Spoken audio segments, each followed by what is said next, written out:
As I begin a new three-part series on taming the green-eyed monster, jealousy, the Torah, outlook on jealousy, keeping up with the cones, I want to thank TorahAnytime.com for taping and disseminating our classes here, both mine and Rabbi Turk's. May you all have what we call a gesunden winter, a very healthy winter, and for TorahAnytime.com, may all their efforts on behalf of Torah dissemination be crowned with great success and siyata d'shmaya and heavenly assistance. One last thing before I begin tonight's class. I want to dedicate tonight's class, and unfortunately it's going to be a long haul, probably all my classes for the foreseeable future, for the refuah shleima of Sarya Chevet Bas Chana Masha. Sarya Chevet Bas Chana Masha is a 4-year-old girl who was diagnosed with a malignant brain tumor right after Yom Kippur, and she happens to be my great niece. So the Eibishter shall helfen, the Schwartz Hashem Karafayan. I'll write down her name after the class. Okay. Taming the green-eyed monster. Jealousy. Jealousy occupies a very prominent place in the Mussar literature. And the books that we have a very rich literature that deals with character refinement, character development, and one of the negative midos, one of the negative character traits that is dealt with at length in many of the classic Mussar Svarim is the midah of kinna, of jealousy. I want to say, first of all, by way of introduction, what I think is unique in terms of the negativity of this particular midah, this particular bad, evil, entropic character trait. Almost all the other character traits that we can think of that are usually listed on the negative side, stinginess, anger, haughtiness, you can come up with a few more, impact relationships. Either the way we relate to God or the way we relate to other people. Okay, we know that the mitzvahs of the Torah are divided into ben adam l'makom and ben adam l'chavero, between man and God and between man and his fellow man, his fellow human being. Very often, these bad midos impact both. If you're a very haughty person, if you're egomaniacal, it's very difficult to serve God. And it's very difficult to have a healthy relationship with other people. Nobody likes a balgaiva. Nobody likes an egomaniac. Egomaniacs are tough people to deal with. Right? But we all know egomaniacs who lead very happy lives. They're very happy with themselves. That's part of their egomania, is that they're so smug and self-satisfied. Right? Within themselves, they're at peace. But when it comes to jealousy, right? Forget about for a moment how it impacts ben adam l'makom, how it impacts our relationship with God, and it does. Forget for a moment how it impacts ben adam l'chaver, our relationship with our fellow human beings, and it does as well. It's ben adam la'atzmai. It's between the human being and him or herself. Jealousy is a negative character trait that eats away at us, that very often has the capacity of growing into an obsession that gives us no peace by day or by night. So, I may be wrong, maybe I'm going a little bit out on a limb over it, but I think what's unique, and why it's worth devoting at least 3 weeks to a series on jealousy, is because it's such a fundamental midah that you're not even comfortable within your own skin. Forget about how you are when you're in shul. Forget about how you are in a social setting. You're alone, you're under the covers at night. And you can't live with yourself.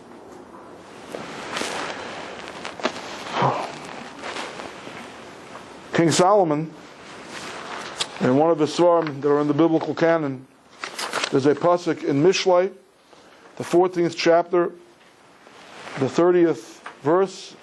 He wrote, Urekav atsamais kina. Kina is the very rotting of the bones. If you know something about Lashon Kodesh, okay, thank God I do have a native Hebrew speaker here tonight. Maza etzem. What?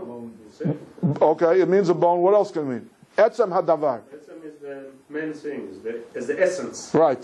The thing itself. In Lashon Kodesh, in biblical Hebrew, etzem can mean a bone, and etzem can mean the essence, the thing itself. That's not an accident, because the core of the structure of at least the human physical plant are the bones. The essential stripped down to its bare bones minimum, if you will, the essence of the body is the skeletal structure. It's not an accident that these two words share a common root. So rukav atzamos kina can mean your bones rot away, or your essence is deteriorating. Your essence is kind of feeding on itself. That's how the wisest of all men described this negative midah of kina. And I usually don't like to, get cutesy and start talking, gematrias, numerical values, but I will say that the classic commentators, I think this may even be sourced in Talmudic sources, points out the fact that the letters that form the Hebrew word for rot or deterioration, rekev, forget about numerical value, word jumble. Those same words spell kever, the grave. It was the antithesis of humanity at their highest. The immortal human being is the grave. Right? It's antithetical to being a human being. Even just living with oneself, jealousy can make life miserable, can eat us up. So I want to give us, before we begin trying to understand the dynamic of jealousy, how to combat jealousy, let's ponder for a moment why that should be. Why is it that jealousy is so hurtful to the people who are jealous? Forget about the people they're interacting with, forget about the God they're trying to worship. It's so negative within ourselves. It's so antithetical to being a human being. May I ask you a question? Yes.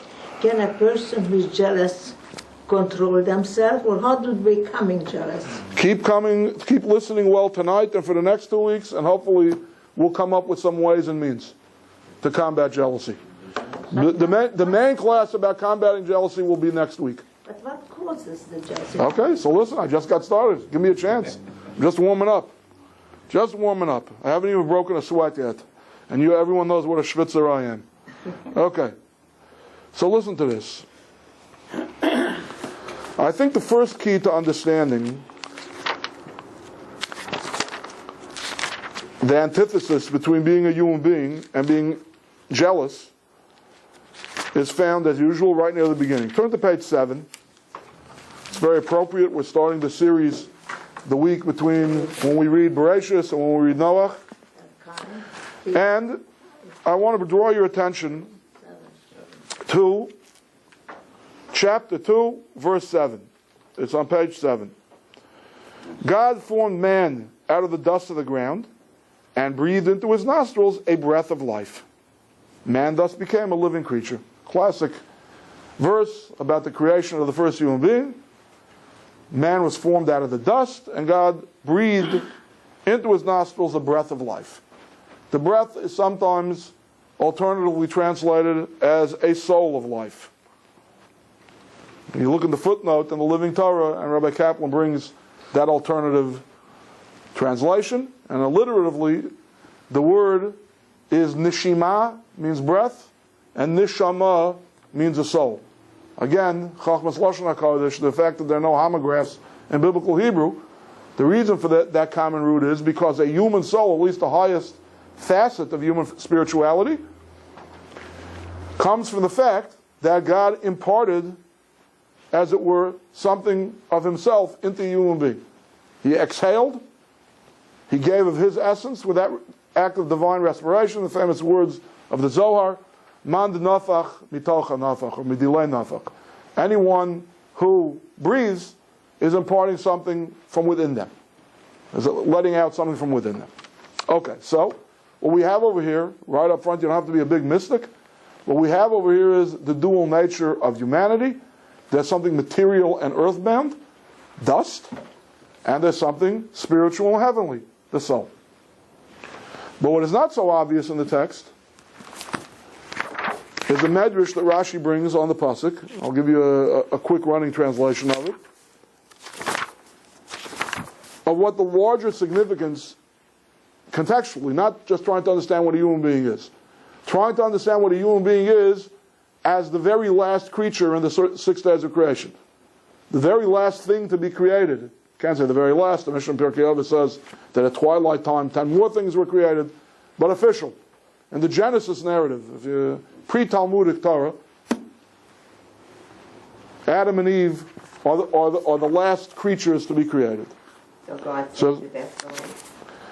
Yes, and it's more than He saved the best for last. He saved the antidote to jealousy for last. I'm going to translate for you from a Rashi in a moment. On this pasuk of Vayipach Ba'ap of Nishmas Chaim, Rashi says as follows: God made the human being from the upper / the spiritual spheres, and also from the lowest. Why? So try to keep a scorecard. Maybe somebody has a pen and a paper, and we can keep a scorecard here. Okay, count with your fingers. On the first day of creation, God created heaven and earth. Okay, heaven doesn't just mean Saturn and Jupiter and the Milky Way. Heaven means a spiritual realm. And earth is an a materialistic realm. Okay, so it's 1-to-1. Okay, if you want to, in your notes, okay, you can put it, material is one column and spiritual is another column. Each one gets a 1 on day 1. Okay? On the second day, God created the firmament. Okay, which He says, Rashi, goes into the spiritual realm. It's an element of heaven. What's called Rikia in the Genesis narrative is a spiritual thing. Okay, so it's 2-to-1 in favor of spirituality. On the third day, God said, let the waters recede and let the earth be revealed. He says that's part of the material world. So it's 2-to-2. On the fourth day, God made the celestial bodies. Again, we would consider the celestial bodies, Jupiter and the moon and the Milky Way, part of the material world.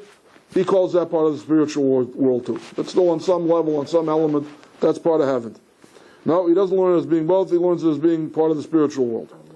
On the fifth day, God said, let the waters produce fish, and other animals were created. That's part of this world. Okay, so what's the score so far? According to Rashi's reckoning, not according to ours? 3-0. Okay. Here's a conundrum on day 6. What do I create on day 6?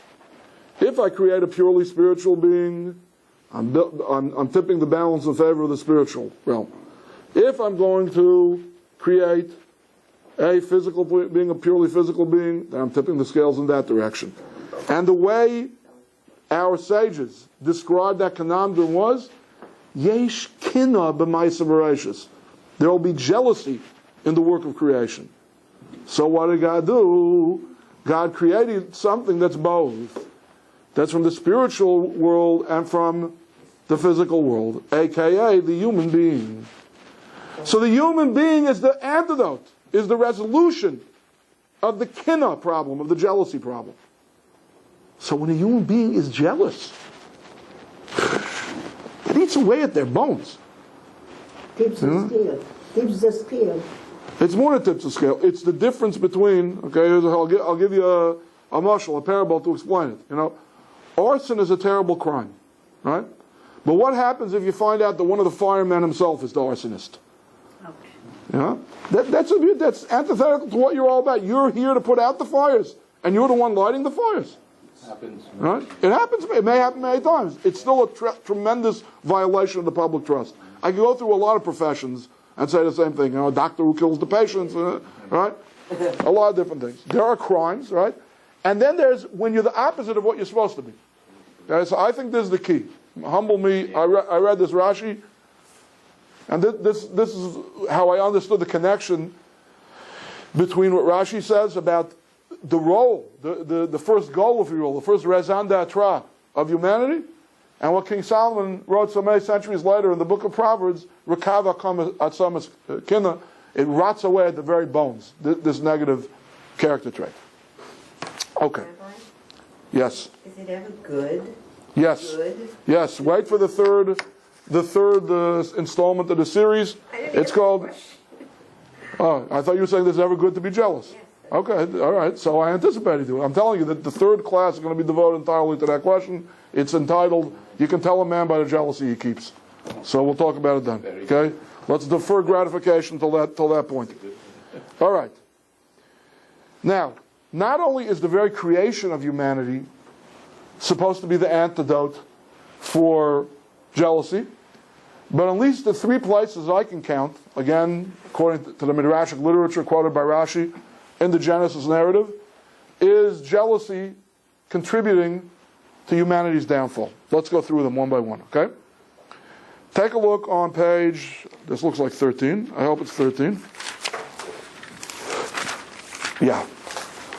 The fall of humanity, or the sin of Adam and Eve, was precipitated by jealousy three ways that I can see. Okay? First, let's take a look at chapter 3, verse 1 on page 13. Actually, let's look right before that. It's chapter 2, verse 25. The man and his wife were both naked, and they were not embarrassed by one another. And then the next verse is, the serpent was the most cunning of all the wild beasts that God had made. The serpent asked the woman, did God really say that you may not eat from the trees of the garden? And so on. So begins the seduction of the primordial snake. Okay?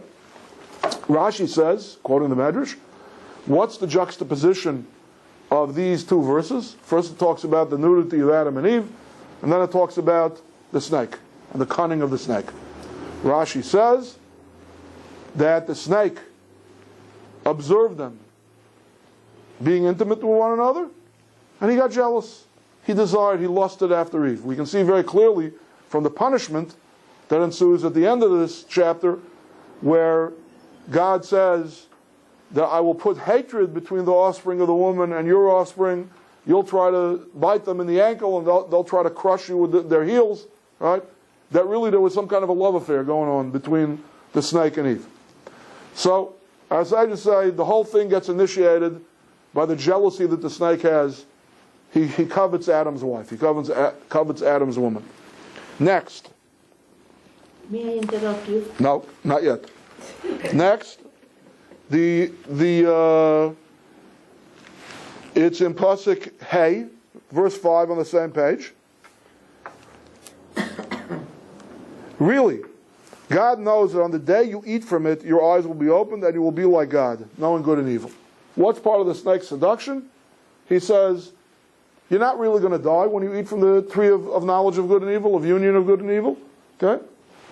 God knows that your eyes will be opened. Okay? You and I can interpret that hundreds of different ways. Rashi, again, the commentary par excellence on the Chumash, quoting the Medrash, says, he told them as follows. He says, you know who the worst enemies are in every town? The tailors hate the tailors. The shoemakers hate the shoemakers. The lawyers hate the lawyers. The neurosurgeons hate the neurosurgeons. The plumbers hate the plumbers. Right? The computer programmers hate the other computer. Nobody likes the competition. Everybody would like to have a monopoly. Everyone would like to be unique.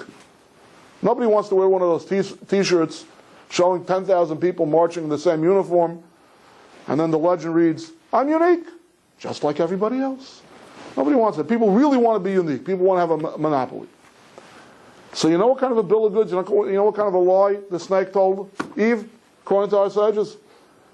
He said, God ate from that tree himself. How do you think he became a creator? That's what it means to open the eyes.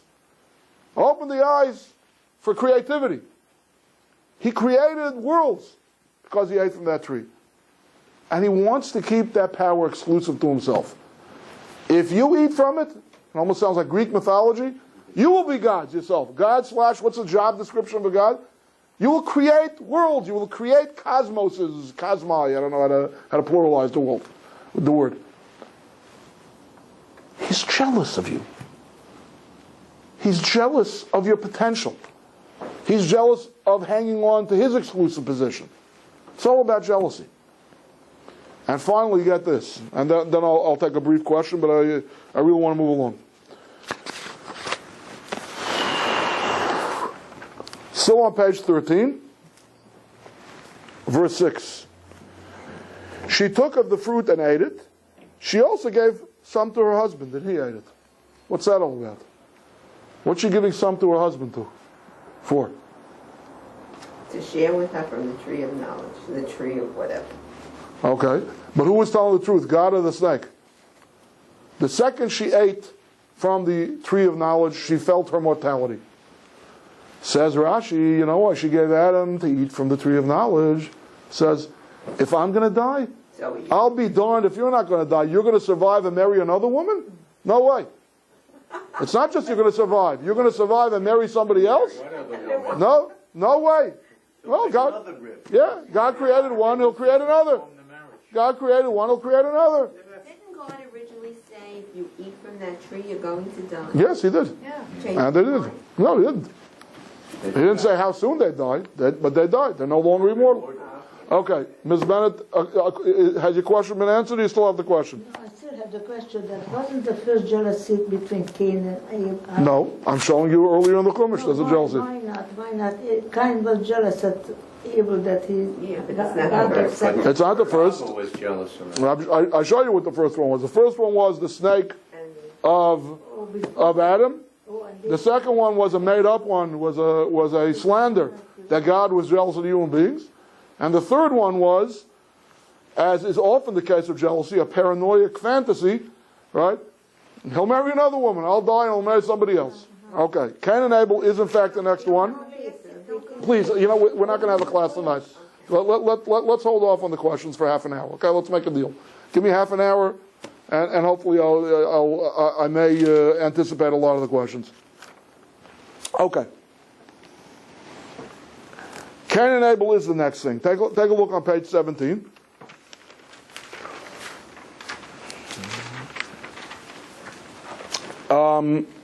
Chapter 6, number 3.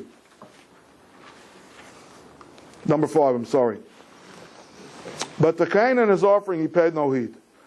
Cain became very furious and depressed. Okay, the word kinna is not used yet, and later in the class I will show you the first place, actually it's the second place in the Torah where the word kinna is used. It's the first place where the word kinna is used between individuals. There's another prior example where kinna is used between groups of people, but the first place where it's used between individuals we'll get to a little bit later in the class. Nevertheless, without using the word kinna, without using the word jealousy, we know that this is clearly, you don't have to rely on Rashi, you don't have to rely on Midrashim. Over here, it's almost explicit in the verses of the Torah. We all know the story of Cain and Abel. They both offered up gifts to God, what we call today sacrifices. Abel's was accepted, Cain's was rejected. And it's said of in terms of anger and depression. And again, I hope to a little bit later this evening to show what anger has in common with jealousy. Okay. The first thing, though, that I want to do is I want to distinguish a confusion, a conflation that many, many people have. And that is the difference between jealousy and envy. In Hebrew, the two words I'm trying to distinguish are kin'ah and chemdah. What's the difference? Can you translate into English the difference between kin'ah and chemdah? Or they're synonymous. We just say jealousy. Right? Chemdah is like you covet, to covet something that is not yours. Okay. Isn't jealousy that I want something that's not mine also? The other person has it, I don't. I'm jealous. Okay. So a lot of people use these terms interchangeably, or it's a question of degree. When I'm envious, I like to have it, but I'm not so angry yet. When I'm jealous, now it's envy plus anger plus maybe violence. I don't know, right? Let me tell you what the Archas Tzadikim, I told you this is discussed at length in the Mussar literature, one of the classic Mussar works, and it's available in a very fine translation by Feldheim, Archas Tzadikim, The Ways of the Righteous. This is his parable to explain the difference between Chemda and Kinna, or the people who are possessed of these two bad character traits, a chomed and a makana. What's the difference? So he said, he gave a parable. There was a king who had two subjects. One was a makana and one was a chomed. One was a jealous person, one was an envious person. And he called them into his throne room and he said, listen fellas, here's the offer, here's the deal. I'm going to grant you one wish. Whichever one of you speak up first, your wish will be fulfilled. Your wish is my command, the king said. However, just be aware of this. Whatever you get, the other guy's getting twice as much. So all of a sudden, everybody's getting very courteous. Reuben says to Shimon, you go first. No, Shimon, you go first. No, you go first, you're older. No, you go first, you're handsomer. right? Obviously, it's a big problem. It's a conundrum, right? Because the envious guy, right, wants to have twice as much. And the jealous guy wants he should have half as much. So they go back and forth. They can't decide. Finally, the jealous person speaks up and he says, all right, sire, I want you to poke out my left eye. You said the other guy's going to get twice as much. He'll get twice as much. He'll have half of what I have. And I think this illustrates beautifully, but still at this point superficially, the difference between chemda and kina. I would call chemda lust or desire minus the imagination. There's some people who are capable of lusting and desiring without ever being shown what it is that they want or that they need or that they lust after or that they desire after. And there are other people that until I see it, bayanim, until I see that somebody else has it, gee, I never even thought of that. You mean there's something better than an Oldsmobile? Oh, a Rolls Royce. Taka, look at that leather interior. Look at that tachometer. Impressive. Okay, I want one of those too. All right? Jealousy is an angry, stingy, how dare you have it? You don't deserve it. It's not coming to you. Some of us know Yiddish. Those of us who don't know Yiddish probably remember a Bubby or a Zaidi who spoke this way, and they said, "Me vergint nicht jenem." Okay? Vitamin fagin, just to have the generosity of spirit. You're successful. You're doing okay? Fine. What does that have to do with me? Ich vergin dich. You can have what you have.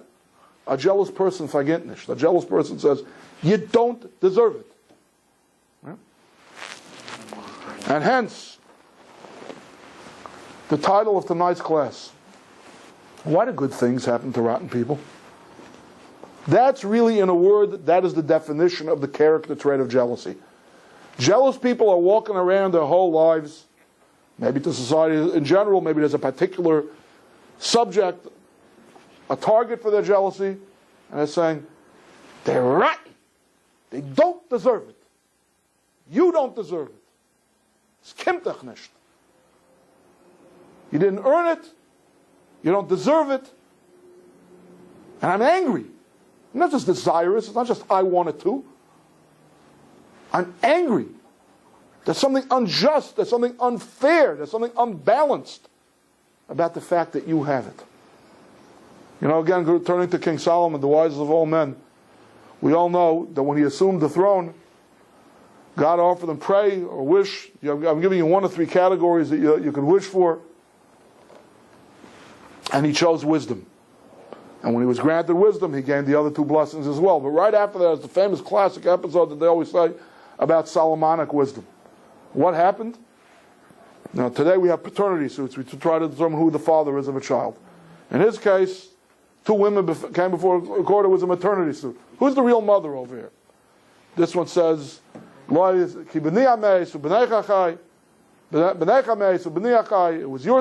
your son that was stillborn. This one is my boy. And finally, Solomon comes up with this brilliant resolution. He says, look, there's a insoluble dilemma here. There's a conundrum. Simple. What can I do? I have to cut the boy in half. So the woman who said, okay, go ahead. Yeah, you're right. That's a fair. Said, that's not a mother. That's a makana. That's somebody who kinna. That's somebody who, I know that I lost my baby already, but I'll be darned if she's going to have one. It's not fair that I should lose mine and she should have one. That's what she was after the whole time. She didn't want the boy. She only wanted the boy as a vehicle that her opponent shouldn't have the boy, shouldn't have the baby. That's what it was all about. Now we have to understand that this question, I'm really, I'm flipping things. We all know that a lot of people who come to the Jewish Heritage Center have been to other Jewish adult education places. For the last 20, maybe it's 25 years ago, since the famous New York Times bestseller book came out, Why Do Bad Things Happen to Good People? It's been a cottage industry. I think Rav Noach Weinberg, Zichron Livracha, the family Yeshiva of Eshet Torah, has a 50-part tape series trying to answer the question of why do bad things happen to good people. the way the question is formulated in classic Jewish thought, it's called the question of Tzaddik v'ralo, Rasha v'tovlo. Why is it that the tzaddik, the righteous, have evil done to them? And why is it that Rasha, that the wicked, that the iniquitous, the unjust, have wonderful things done to them? And it will be hubris for me to try to answer that question. There is no answer to the question. One of the books of the biblical canon, the book of Eov, the book of Job, is basically devoted to grappling with this question. Job was a man who had it all, and then as a test, Satan was given the power to take everything away from him. And the whole Sefer, the whole biblical book is about the dialogue between Job and his friends. And finally God answers him from the whirlwind, the answer that's not an answer. Where were you when I founded the world? You think you've got it all figured out? You think you know what the next proper move has to be? Which is really not an answer. At least not an answer that the human mind can wrap itself around. Let me share with you a passage in the Talmud that deals with this issue. There are two versions of this question, two versions. I can't say versions, maybe they both happen. In one case, the one posing the question are the ministering angels, but the one I'm going to read to you is the more famous Gemara. Moshe Rabbeinu poses this question.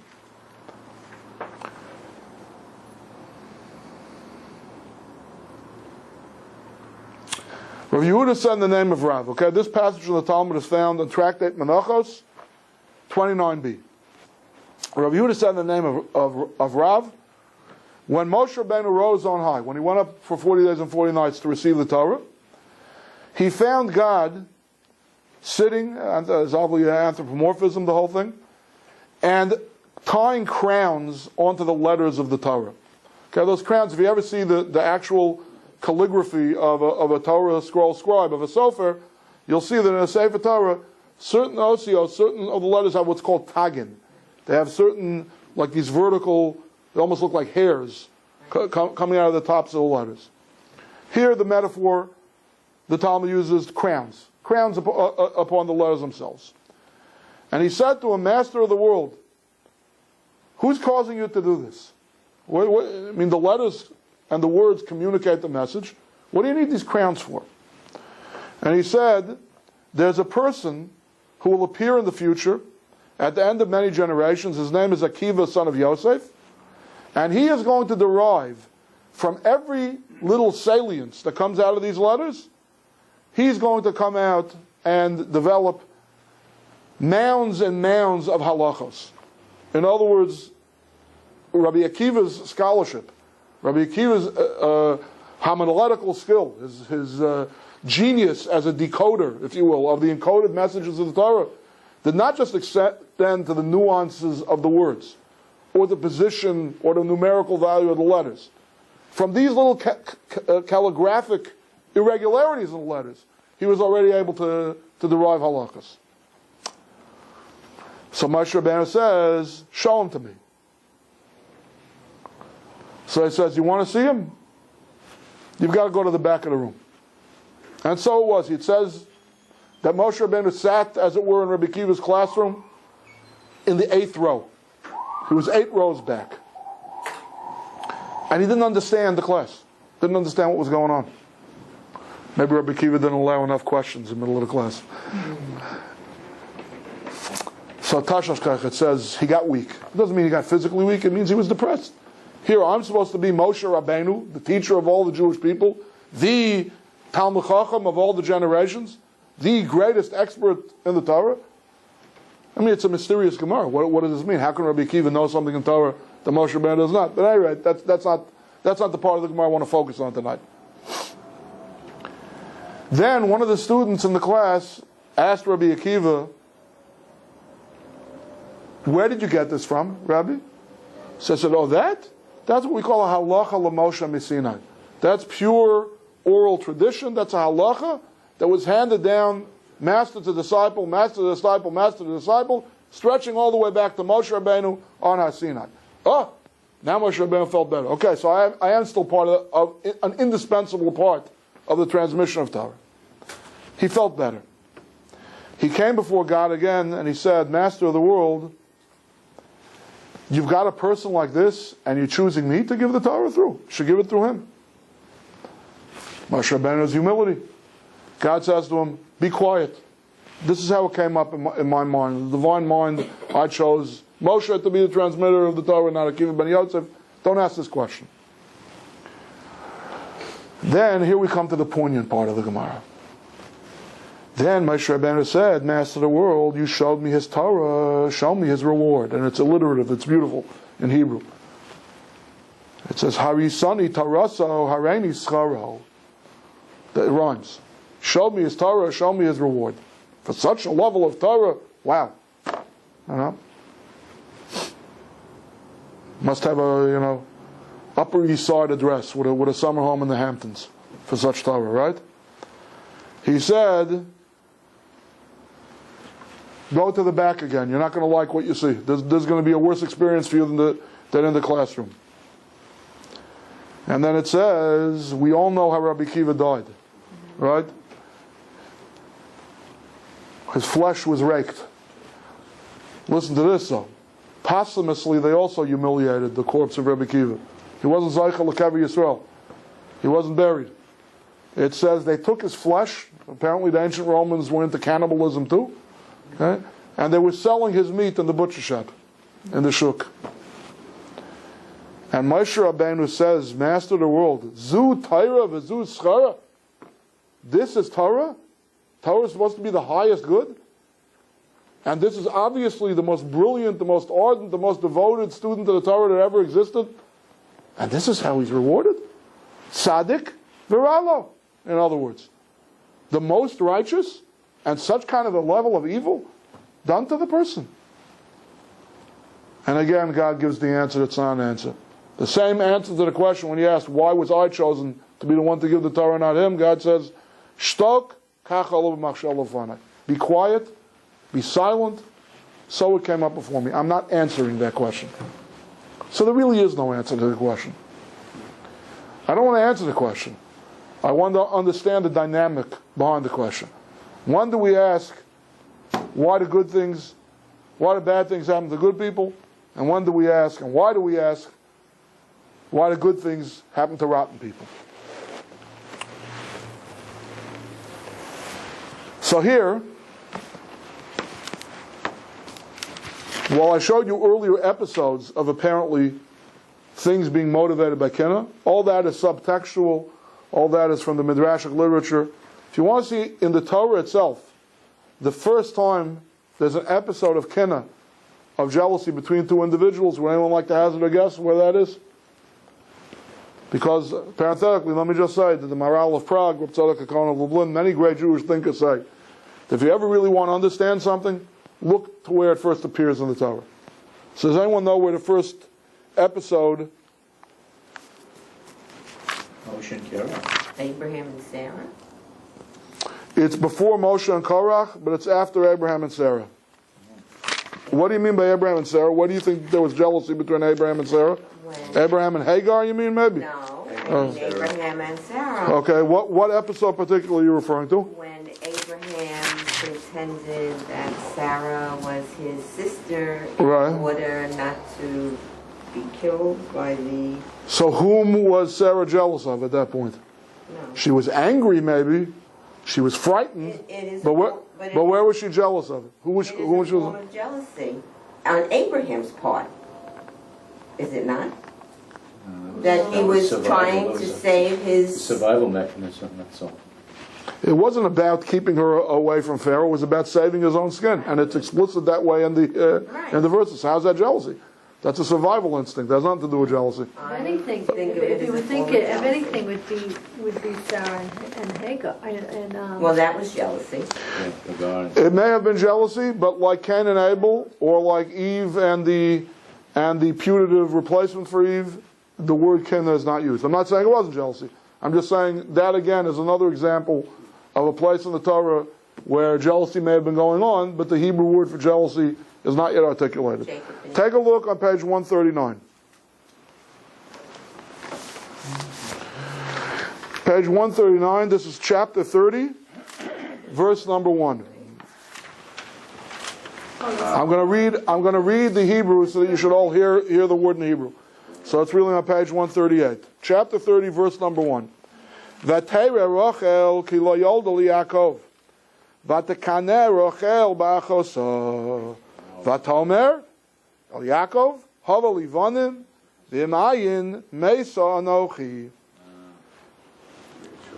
Rachel realized that she was not bearing any children to Jacob. She was jealous of her sister and said to Jacob, give me children, if not, let me die. Ladies and gentlemen, this is the first place in the Torah where the Hebrew verb for jealousy is used between two individuals. There was an earlier episode where we're talking about the subjects of the kingdom of the Philistines and the laborers of the patriarch Yitzchak, Isaac, who had dug wells, and it says that because they were jealous of one another, so the subjects of Avimelech, the king of the Philistines, filled in the wells with the earth, so that the wells could not be accessed. That's between two groups. The first place in the Torah where kinna is used between two individuals is here. Okay. When Isaac gave the blessing to the wrong brother. But the word of it. I reiterate, there are many, many episodes in the Torah before this where jealousy may be animating the story, the narrative, but this is the first place in the Torah where kinna is used. And that's what makes it so significant. That's why this is the one I want to zero in on now. Okay, so the first obvious thing from this pasuk is the melodrama. Okay, our matriarch Rachel is kind of being a drama queen. She says, I'm jealous. I'm not just anxious about my infertility. Okay? I'm jealous that my sister is bearing children and I am not. Give me children or give me death. Essentially saying, if you don't give me children, I'm going to die. Now some of us would say, calm down. Let's not be so melodramatic. There's a good clinic on the Upper West Side. There's new drugs, whatever. Right? But the truth is, like I mentioned before, and probably at some point in our lives, most of us have experienced something like this, where we feel that if we cannot have the object of our desire, of the thing that we're jealous about, that life is just not worth living. I mean, the greatest biblical example of this is the arch anti-Semite Haman. He's the viceroy of the Persian Empire, the Persian Median Empire, the most powerful empire in the world. Up until that point, everyone in town is prostrating themselves to him in the capital city of Shushan. Right? There's one little Jew who refuses to bend the knee. And he's jealous of this person's independence, and he tells his wife, he comes home, he's talking about everything he did, all this great genocidal plan he came up with, and how highly esteemed he is in the king's court, and so on and so forth. The guy lived in what we call in Yiddish a schmaltzgrieb, just an oil pit. I mean, it was just living large, living high. And he says to his wife, all of it is worth nothing to me, as long as Mordechai the Jew parades around with an erect posture. I'm jealous of his independence. There's one thing that I'm lacking, and when you're jealous, and you have that inner bone, if you will, essential rot going on within you, it robs life of all its flavor. You can't enjoy any of the blessings that you do have because you're too obsessed about what the other person has that they shouldn't have, that you can't live without. But I'll tell you another thing that we learn out of this pasuk. A very, very fundamental thing about jealousy. And somebody asked earlier in the evening for ways and means of how we combat jealousy. Again, I'm going to concentrate much more on it next week, but this is one key to remember. The Arachaim HaKadosh, one of the great commentaries, Rabbi Chaim ben Attar, on the Chumash, asked the question of why it says Vatakana Rachel ba'achosa instead of Vatakana Rachel b'Leah. Rachel was jealous of her sister, not Rachel was jealous of Leah.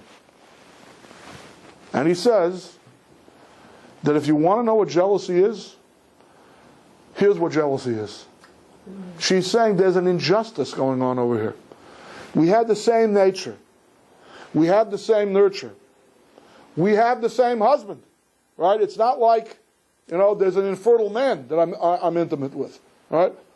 All the conditions are the same. It's not fair that she should have kids and I shouldn't. There's an injustice going on over here. If we were totally different, if we came from different families, if, she was a princess and I was a pauper, maybe the other way around, maybe princesses are delicate, if she was a pauper and I was a princess, maybe I could live with this. I can make sense of it. But we're so equal. We had the same mother. We had the same father. We're married to the same man. Okay? Why is it that she has kids and I don't? Every jealousy is fueled by a sense of it's not fair. It's not just. Let's go back to the first thing we said this evening. Yesh kinna b'maisa bereshis. Inanimate objects. Okay, it's anthropomorphic. There are a lot of things like that in the Midrashim about the Genesis. The first jealousy was really between the sun and the moon. All right, the moon said to two great luminaries, it's impossible for two kings to wear the same crown. So God said, okay, good idea. You go and diminish yourself. If you can't live if you can't share top billing with the sun. But the bottom line is, what does it mean to say yesh kinna b'maisa bereshis? Right? What was it? 4-4? Yeah. What was the scorecard? Right? 4 for the Elyon, 4 for the Tachtonim. So it'll be kinna b'maisa bereshis. Big deal. What does that mean? The man in the moon will turn green with envy. What does it mean? That's what it means. The point is, kinna b'maisa bereshis is another way of saying a lack of tzedek, a lack of justice. Tzedek viralei, Russia v'toivlei. There's something in the cosmic balance of things. The scales are imbalanced. It's not fair. It's not just. It's warped. It's not balanced. That's what fuels every kinna. There's a righteous indignation that goes along with every kinna. It's not just lust that lacked an imagination. You have it, I want it too. There's a fury. There's a righteous indignation behind every kinna. A. B, it's predicated on a sense of commonality. Let me ask you a question, okay? Does anyone here in this room, okay, for the men, are you jealous of Brad Pitt's good looks? For the women, are you jealous of Angelina Jolie's good looks?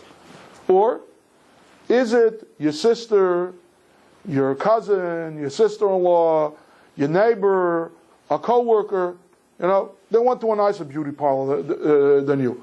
They have a nicer shade of lipstick than you. Okay?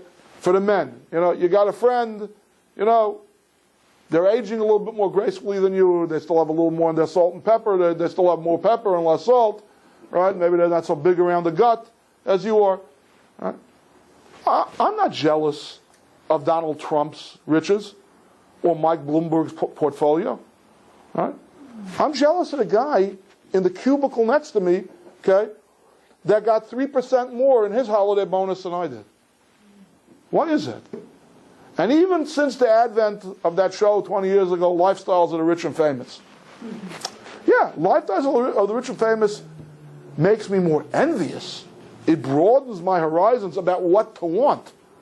It doesn't make me more jealous. I don't sit there after an episode of Lifestyles of the Rich and Famous and go, blast it! That guy doesn't deserve his big home, his 40-room mansion. He deserves. I don't know him personally. There's nothing personal. There's nothing passionate over here. I see what he has. I'd like it too. But that anger, that righteous indignation, just isn't there. Have I spoken for half an hour already? Okay, I'll take a question. I'm not done yet, but I'll take a question. You were speaking about material injustice, let's say. How about moral injustice when your jealousy, I don't know how to say, when your jealousy is correct, when your jealousy is understood, and it's fair to say that jealousy is the only human response possible to a situation that involves moral. Class 3. We'll address it in class number 3. That's all part of class number 3. Okay. So, in terms of how do you combat jealousy, this is one of the things to bear in mind. Okay? Anytime I feel jealousy, and again, I hope we've learned enough tonight to be able, within ourselves, when we do a little introspection, okay, to be able to distinguish between when we're being just merely envious or when we're being jealous, the first thing we have to remember is that's a potential friend of mine. That's a peer. Because if it wouldn't be a peer, I wouldn't be feeling the sense of injustice and of jealousy. If I didn't first presuppose that we ought to be treated the same way, that we have a lot in common, okay, equal pay for equal work, so to speak, if I didn't have that presupposition, then I wouldn't be so furious in my envy/jealousy. If I'm feeling that sense of righteous indignation, that's a sister, that's a brother, that's a peer, that's a potential friend. You know, right now there's a big debate going on. Swine flu virus, what's the H210? What? H1 what? H1N1. H1N1. Okay, let's be politically correct. Everyone's tumbling. Should I get a shot? Shouldn't I get a shot? Why? Because everyone knows a vaccine is always created from the same culture that the virus or the bacteria comes from. And there's always that minuscule chance of that I'll get the flu, maybe I'll get the deadliest form of the flu if I take the vaccine. Okay, kaviyachol, so to speak, about God. When we're speaking about God, there's a divine MO that our sages teach us. Mitoich maka atzma mechen retia. God very often prepares the bandage out of the stuff of the wound itself. He fashions a bandage from the wound. Okay? That's this idea. Okay? When you have something called jealousy that's so eating away at you and killing yourself, remember that if you flip it right, if you play it right, there's a potential here for a relationship, the best kind of relationship, a relationship between equals, or approximate equals at least. I'll give you another classic example of this. Take a look on page 451. This is in the aftermath of the sin of the golden calf and Moshe Rabbeinu's mighty prayer that eventually culminated in Yom Kippur, eventually culminated in a Day of Atonement, where God finally forgave the Jewish people. Take a look on page 451. It's verse 11. Chapter 32, verse 11. Moses began to plead before his Lord. He said, "O God, why unleash your wrath against your people?" Literally, it means, why should your anger burn? Lama yechara apacha ba'amecha. Why should your anger burn? Stop. Why should my anger burn? I did 10 plagues for them in Egypt. I parted the Red Sea. I slew their oppressors. I took them out of the house of bondage. They've already experienced the miracle of manna bread from heaven and a traveling wellspring that goes wherever they camp, and when they break camp, it travels along with them. They have clouds of glory and pillars of fire that are leading them through the wilderness. I gave them the Torah, the greatest gift ever from heaven, 40 days ago. And they're worshiping a statue of a golden calf? And I shouldn't get angry? Ah, chutzpah! What kind of talk is that? So subtextually, you know what's going on over here? Moshe Rabbeinu is telling God, don't be jealous. Klum miskana gibor ela begibor shebekamaisai. He says, does a champion get jealous except of a fellow champion? Okay? Does a philanthropist, does a rich man get jealous except of another rich man? He says, the Jews are fools. The Jews thought that was actually a god. That statuette somehow or another was invested with some kind of a supernatural power. But you know the truth. It's a sham. It's a lie. It's a mirage. How can you be jealous? How can you have that burning anger? And this leads us to another very basic and important insight about the difference between jealousy and envy. And let me show you it etymologically here. Take a look on page 355. No, not 355. It can't be 355. I think it's 655.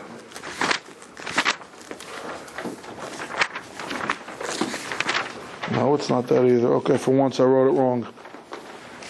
Maybe it's 683. Let's try 683. So I came down a little bit late today. I was trying to to not have to waste time during the class with flipping for pages. I wanted to write all the pages in my notes before I got started. Okay, just to give you the context over here, this is something called the sota, the suspected adulteress. Okay? It's a supernatural trial.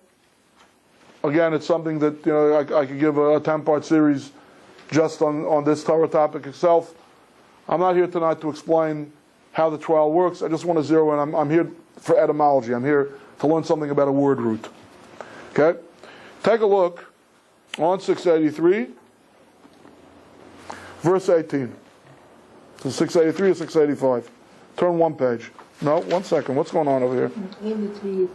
Yeah, I'm sorry. Verse 14. 14. Okay.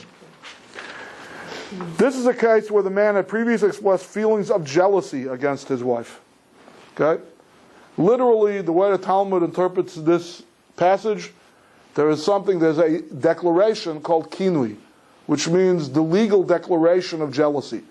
When a husband warns his wife, he's suspecting his wife of an affair, and he says to his wife, I don't want you going into seclusion, Mrs. Friedman, I don't want you going into seclusion with Mr. Himmelfarb. I think you're having a dalliance with Mr. Himmelfarb, I don't want you alone with Mr. Himmelfarb. That warning in court is known as kinui. You can hear alliteratively kinui. That's the jealous declaration. Ki yavar olav ruach kina. A spirit of jealousy shall have passed over him. So, the feelings that the husband bears towards the suspected adulterer is one of jealousy, is kinui. What are the feelings that the adulterer feels towards the husband? What's that called? So let's turn back for a moment. Take a look on page 355. This is the last of the 10 Commandments. Maybe some of you know it by heart. Thou shalt not covet. The Hebrew word is lo sachmod. Do not be envious of your neighbor's house. Do not be envious of your neighbor's wife, his slave, his maid, his ox, his donkey, or anything else that is your neighbor's. Yes, envious and covet. Yeah, covet is the King James translation. Envy is the Rabbi Kaplan translation. But the Hebrew word is chemda. Remember I started with the mashal of the Archas Tzadikim, the Mekana and the Chaymed. The Mekana finally says, knock out one of my eyes. Okay? Here's the difference. Loi sachmaid, that injunction, that commandment of the 10 Commandments, that's being addressed to the prospective adulterer. Okay? Don't envy your neighbor for his wife. Don't desire the other man's wife. And it's even more clear in the Torah, in the second repetition of the 10 Commandments on page 897. Again, I have a native Hebrew speaker who will bear this out for me. Take a look at the same thing on page 897. Here it's not called, do not envy your neighbor's house or wife. Do not desire your neighbor's wife. Lo tis'aveh, taiva. The Hebrew word for lust, for desire, is taiva. So what the adulterer feels is chemda. What the husband feels is kina. What's the difference? Okay? So I said one difference earlier from the Archas Tzadikim. One is mefagint nisht, it's kind of a stinginess of the spirit. We've discussed the furious, the injustice aspect of kina. But here is another very fundamental and very important thing to realize the difference between the two. And if you can't combat jealousy totally with this realization, you should at least be able, hopefully, to downgrade it from jealousy to envy. Jealousy is about position. Envy is about possession. Jealousy is, you're occupying my spot. Your success equals my failure. You're supplanting me. Envy is much milder. You have a possession? I'd like that possession. Maybe the only way for me to get the possession is by taking it away from you. But that's not synonymous with your demotion. God and Moshe are talking two different languages over here. Moshe Rabbeinu is saying, Lama yachar apcha b'amecha. Why should you get angry? Can a champion be jealous of a weakling? They're fools. They think it's another God. You know it's not another God. Yeah. I know that. I know the truth. But that golden calf supplanted my position. We're monotheists over here. There's only room for one God on the throne. You can't have two gods on the throne. If he's on the throne, I'm pushed off the throne.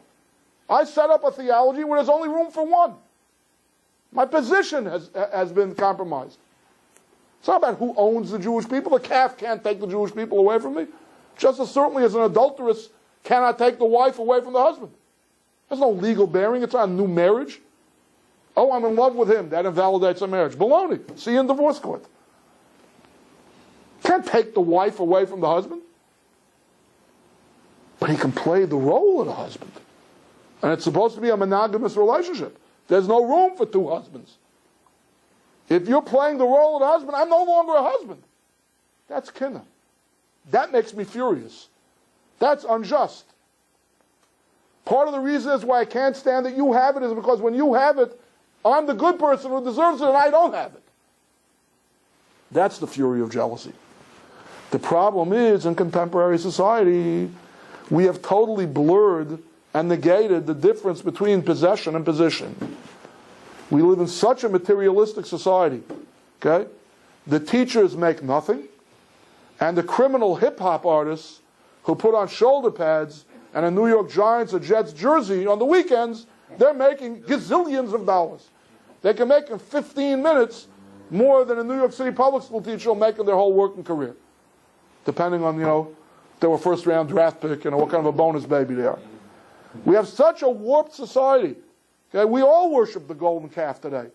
You are what you earn, you are what you owe, which is another way of what you earn because your credit line is commensurate with your assets. Right?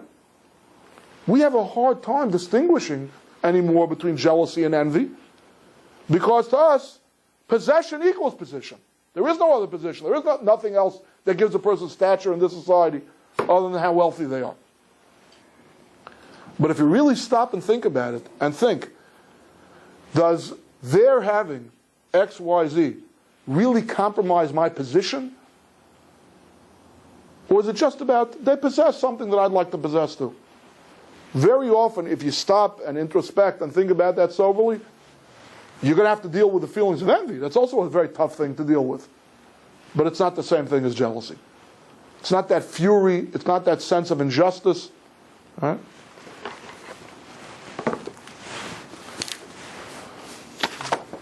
Can be envious of somebody's learning that they learn more than I and I have to copy them. Third class. You can tell a man by the jealousy you keep. That's good jealousy. Okay. Now, I want to try not to answer the unanswerable question of why the good things happen to rotten people, but maybe to rephrase the question. I'm going to hand out to you now a little handout. Up until now, we've been getting all of our translations from the Living Torah. Humble me, I had to translate this myself. This is an excerpt from the famous Tfilas Rav Elimelech of Lezhensk. One of the great third-generation Hasidic masters was the Rebbe of Melech of Lezhensk. Lezhensk is a shtetl in Galicia. He wrote a famous sefer called the Naim Elimelech. In scholarly terms, it's the place where it's first articulated the doctrine of tzadikism, the doctrine of what we call Rebbes today, Hasidic Rebbes, is really concentrated on and articulated in that sefer. At any rate, he was a very holy man. He was a Jew on fire. And he composed a very beautiful and moving prayer before praying.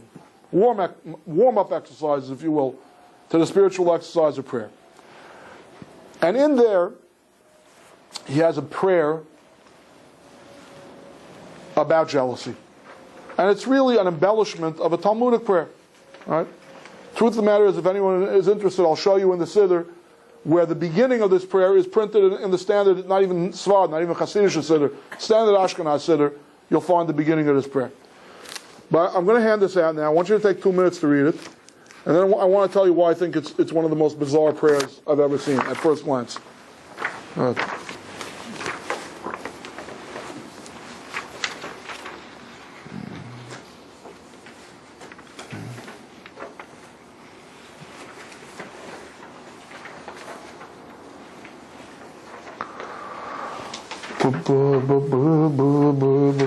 You say this in the morning prayer? Not unless you daven have a Nusach Svard and Nusach Hari, maybe Siddur. I don't think it's a Nusach Hari. It's only in the Nusach Svard Siddur, and it's not in the Nusach Svard Art Scroll, English Art Scroll either. You need the whole Hebrew edition. Most Nusach Schwartz Sidurim have this right after Pasach Eliyah. Okay, let's read this outside. Out loud, I should say.